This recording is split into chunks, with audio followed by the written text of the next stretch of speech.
అనేవాడు. ఇంతటి నిరంకుశత్వం నడుస్తున్న సమయంలోనే విధి తన ఆటను మొదలుపెట్టింది.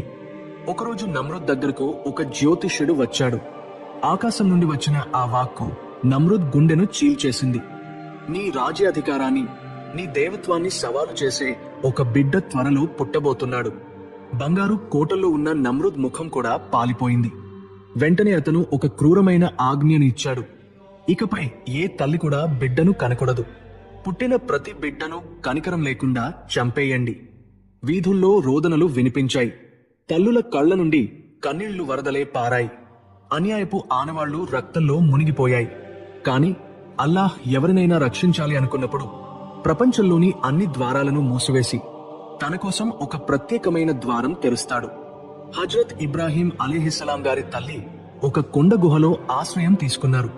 చుట్టూ లోతైన లోయలు, మరణాన్ని తలపించే